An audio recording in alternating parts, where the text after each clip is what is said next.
Ο Βουδισμός είναι ίσως η πιο γνωστή και δημοφιλής ανατολική θρησκεία στη Δύση. Ακόμη και αν για πολλούς βουδιστές ο Βουδισμός δεν είναι τόσο θρησκεία όσο φιλοσοφία ή τρόπο ζωής και σκέψης, γεγονός παραμένει πως είναι ένα πνευματικό ρεύμα που επηρεάζει τον ανθρώπινο πολιτισμό τα τελευταία 2.500 χρόνια. Για το Βουδισμό γενικότερα δεν θα μιλήσουμε σήμερα, το έχουμε κάνει παλαιότερα αυτό, ούτε για τη συνάντησή του με τη δυτική ψυχολογία, κάτι για το οποίο θα πούμε στο κοντινό μέλλον. Όχι όμως στο παρόν βίντεο. Σήμερα θα αναφερθούμε πολύ σύντομα στην έννοια του πόνου και στην αντιμετώπιση του στη βουδιστική σκέψη. Επειδή το πεδίο είναι τεράστιο, θα αναφερθούμε λίγο σε όσα έχουν πει δύο Αμερικανοί δάσκαλοι του βουδισμού και συγγραφείς. Ο Jack Kornfield και η Tori Bernhardt. Όπως λέει ο Jack Kornfield στο βιβλίο του The Wise Heart, οποιοσδήποτε θέλει να μάθει για τον βουδισμό ξεκινά από την πρώτη αλήθεια του. Μια αλήθεια από την οποία για τον βουδισμό κανείς και τίποτα δεν μπορεί να ξεφύγει. Η ύπαρξη περιέχει πόνο. Αυτή είναι η λεγόμενη πρώτη ευγενική αλήθεια του βουδισμού. Μια δύσκολη και σκληρή αλήθεια. Η λέξη πόνος δεν είναι η ακριβής λέξη όρος που χρησιμοποιεί ο βουδισμός. Είναι μια ελεύθερη απόδοση της λέξης ντούκα που χρησιμοποιείται στο βουδισμό. Τι είναι όμως η ντούκα? Η ντούκα ως λέξη ανήκει στις αρχαίες λειτουργικές ινδικές γλώσσες, στα σανσκριτικά και στα πάλι, και ως όρος δεν συναντάται μόνο στο βουδισμό αλλά και στον Ινδουισμό και στον Τζαϊνισμό. Στις άλλες δύο ινδικές θρησκευτικές παραδόσεις. Έχει την έννοια του πόνου, της αστάθειας, της δυσφορίας, της ανησυχίας, της δυστυχίας και γενικά της δυσάρεστης κατάστασης και αίσθησης. Το νόημα της ντούκα εξαρτάται από τα συμφραζόμενα και μπορεί να αναφέρεται πιο συγκεκριμένα στην μη ικανοποιητική ή ανήσυχη εγκόσμια ζωή όταν καθοδηγείται από τη λαχτάρα των επιθυμιών, την προσκόλληση σε αυτές και την άγνοια. Το τελευταίο, δηλαδή η προέλευση της ντούκα από τις επιθυμίες και την προσκόλληση σε αυτές ως δυσαρέσκεια για τις συνθήκες της ζωής μας, είναι η δεύτερη ευγενική αλήθεια και αυτή η προέλευση λέγεται σαμουντάγια. Η ντούκα λοιπόν είναι η δυσκολία ως δυσφορία που προέρχεται από την λαχτάρα, από τη δίψα των επιθυμιών, την τανχά. Όπως αναφέρει η Αμερικανίδα ακαδημαϊκός και βουδίστρια συγγραφέας Tori Bernhardt, η τανχά μπορεί να θεωρηθεί συνεχώς επαναλαμβανόμενη εμπειρία του θέλω και δεν θέλω στη ζωή μας. Θέλω ευχάριστες εμπειρίες, ψυχικές και σωματικές. Δεν θέλω, απεχθάνομαι τα δυσάρεστα. Για τον ίδιο τον Βούδα, ντούκα είναι να μην παίρνεις αυτό που θέλεις και να παίρνεις αυτό που δεν θέλεις. Και έτσι η δυσαρέσκεια και η λαχτάρα πάνε χέρι-χέρι. Όχι ντούκα, όχι τανχά. Όχι τανχά, όχι ντούκα. Για την Bernhardt, μερικές φορές οι μελετητές του βουδισμού ισχυρίζονται ότι ο Βούδας έλεγε ότι η ίδια η ζωή είναι ντούκα επειδή έχοντας γεννηθεί είμαστε εκτεθειμένοι στην ασθένεια, στην φθορά και στην απώλεια. Αλλά το γεγονός αυτών των τριών φαινομένων δεν μπορεί να είναι η ντούκα, γιατί αυτό δεν θα ήταν σύμφωνο με τη δεύτερη ευγενική αλήθεια που συνδέει την ντούκα με την τανχά. Είναι η απέχθεια για την ασθένεια, για τη φθορά και για την απώλεια, δηλαδή η λαχτάρα να μην είναι αυτά μέρος της ζωής μας που γεννά την ντούκα.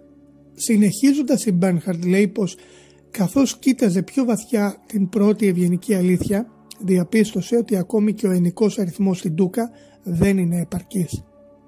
Στο Ντουκάτα Σούτα ο Βούδας περιέγραψε 3 είδη ντούκα. Ντούκα. Αυτό το είδος ντούκα προκύπτει ως αποτέλεσμα δυσάρεστων σωματικών ή ψυχικών εμπειριών. Συχνά αναφέρονται ως δυσάρεστα συναισθήματα ή αισθήσεις. Οι συνθήκες της ζωής του καθενός περιλαμβάνουν δυσάρεστες εμπειρίες, αλλά αυτές δεν είναι από μόνες τους αυτό που εννοούσε ο Βούδας με τον όρο ντούκα. Είναι η αποστροφή προς τη δυσάρεστη κατάσταση που είναι η ντούκα. Και έτσι η προέλευση της ντούκα είναι η τανχά, αυτή η λαχτάρα ή η λαχτάρα και ο πόθος για τις συνθήκες της ζωής μας να είναι διαφορετικές. Ο μόνος τρόπος για να μην εμφανιστεί η ντούκα είναι να αλλάξουμε την ανταπόκρισή μας στη δυσάρεστη εμπειρία. Εάν μπορούμε να αναγνωρίζουμε τα δυσάρεστα συναισθήματα και αισθήσεις να τα παρατηρούμε, να μένουμε με αυτά και να τα αφήνουμε να συνεχίσουν την πορεία τους μακριά μας, η ντούκα δεν θα προκύψει. Βεβαίως αυτό είναι πιο εύκολο να το λέμε, αλλά δύσκολο να το κάνουμε. Απαιτεί επίγνωση.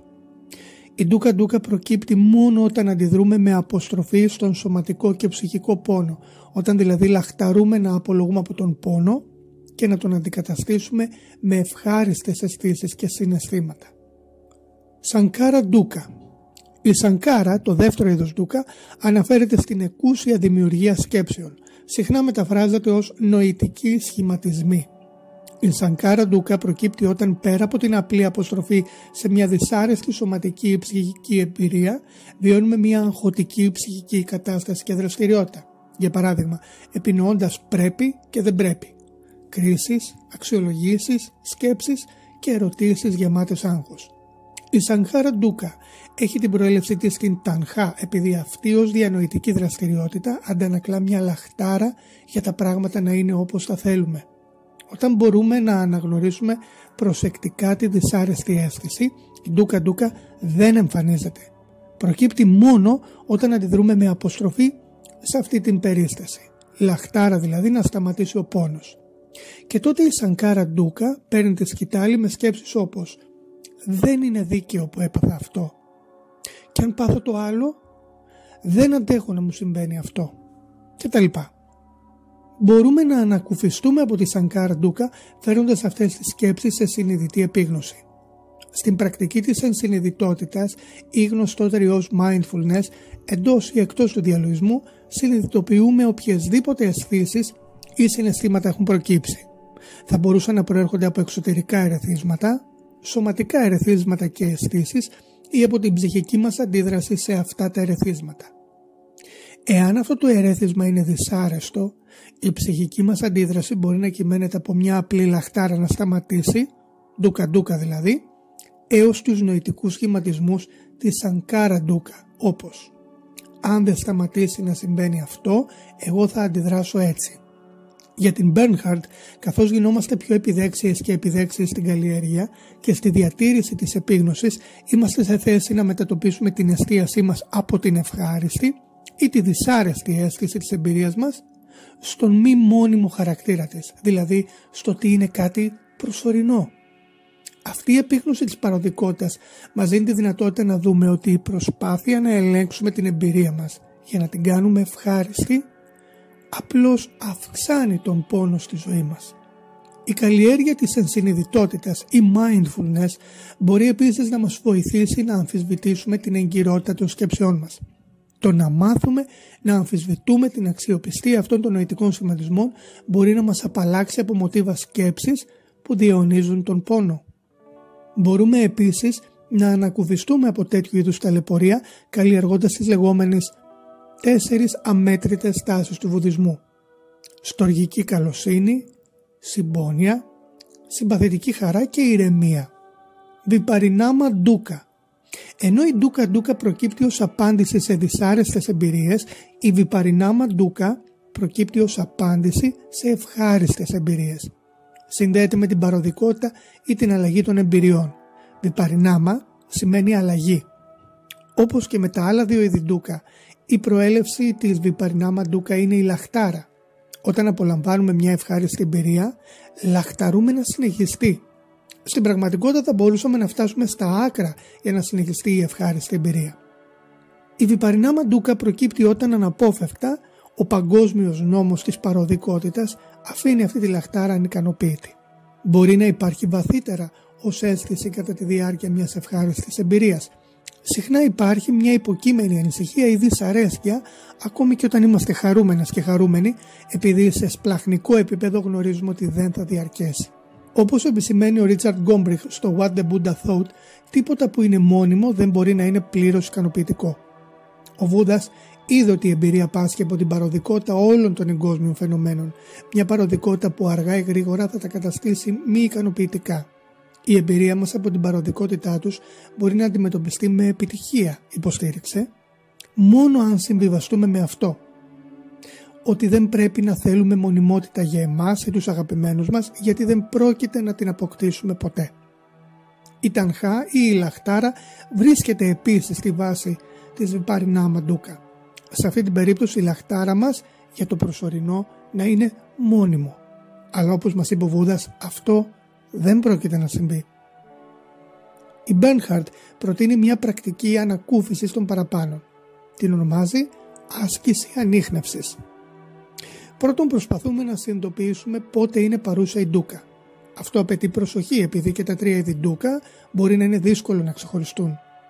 Θα μας βοηθούσε μια κινεζική βουδιστική εικόνα της ντούκα. Ένα καρότσι με έναν ελαφρό σπασμένο τροχό που μας τραντάζει κάθε φορά που ο τροχός κυλά πάνω από το σπασμένο σημείο.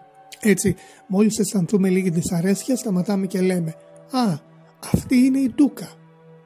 Στη συνέχεια παρακολουθούμε την εμπειρία μας μέχρι να βρούμε το σημείο που δεν παίρνουμε αυτό που θέλουμε ή παίρνουμε αυτό που δεν θέλουμε, δηλαδή την τανχά. Τέλος, προσπαθούμε συνειδητά να αφήσουμε αυτή τη λαχτάρα, να αποδεχτούμε τις συνθήκες της ζωής όπως είναι. Το να φτάσουμε στη ρίζα της ντούκα, αυτής της συνεχούς δυσαρέσκειας με τη ζωή μας, είναι το κλειδί για να μπορέσουμε να αφήσουμε τη λαχτάρα.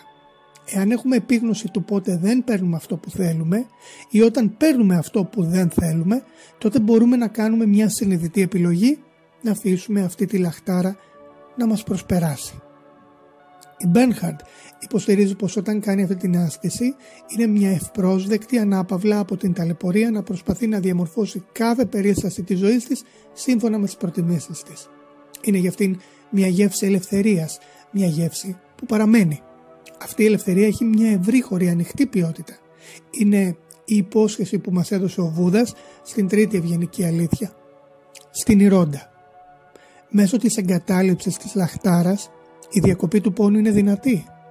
Το οκταπλό μονοπάτι των 4 ευγενικών αληθιών περιέχει το πλήρες σχέδιο του Βούδα για την κατανόηση του πόνου και την εγκατάλειψη της λαχτάρας.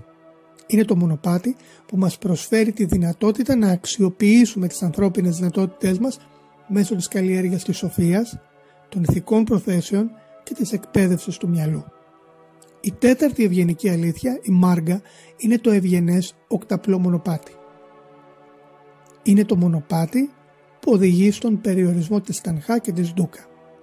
Ο Τζακ Κόνφιλντ εφαρμόζει αυτή την καρδιά της βουδιστικής διδασκαλίας σε αυτό που ίδιος και άλλοι έχουν ονομάσει βουδιστική ψυχολογία. Στο τι είναι βουδιστική ψυχολογία δεν θα αναφερθούμε προς το παρόν. Όμως ο Κόνφιλντ υποστηρίζει πως οι 4 ευγενικές αλήθειες μοιάζουν με μια ψυχολογική διάγνωση. Συμπτώματα, αιτίες, δυνατότητες θεραπείας και θεραπευτικό μονοπάτι. Γι' αυτό και βάζει σε μια παράλληλη πορεία τη βουδιστική διδασκαλία με την ψυχολογία.